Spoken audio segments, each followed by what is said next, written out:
Pekan lalu Menteri Investasi sekaligus Kepala BKPM Bahlil Lahadalia mengajak sejumlah Crazy Rich Indonesia meninjau Ibu Kota Nusantara atau IKN Nusantara di Kalimantan Timur. Di antaranya Bos Agung Sedayu Grup Sugianto Kusuma alias Aguan dan Bos Pakuan Jati, Alexander Teja.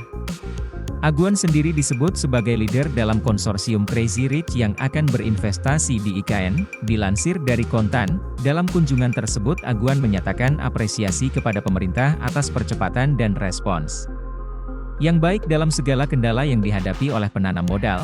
Dia berharap tersedianya bahan material yang dekat dengan lokasi proyek, agar percepatan pembangunan proyek menjadi lebih efektif dan efisien.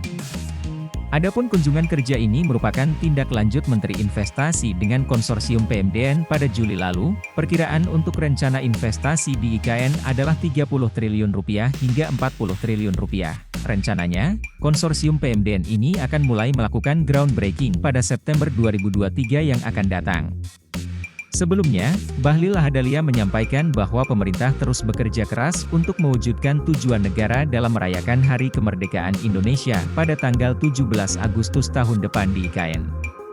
Bahlil juga menelusuri permasalahan desain paket kawasan inti pusat pemerintahan, KIP, IKN yang belum rampung. Untuk gambaran terhadap investor, Bahlil melihat bahwa kebutuhan infrastruktur bagi para investor seperti ketersediaan listrik, air, dan telekomunikasi harus dipenuhi segera.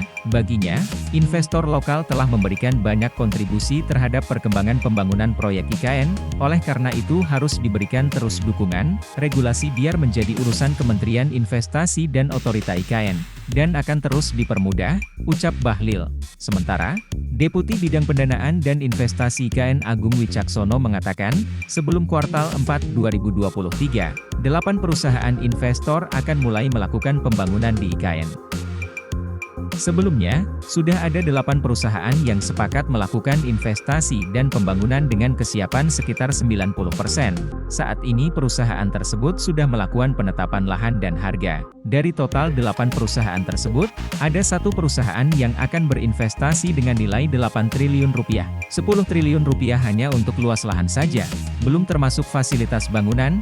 Adapun 7 perusahaan yang telah siap melakukan investasi di IKN tersebut antara lain Pakuan Group, Hermina, Jakarta International School, JS, Ciputra, PT Pembangunan Perumahan, Persero, Jambuluk Hotel and Resort, Fasanta Innopark.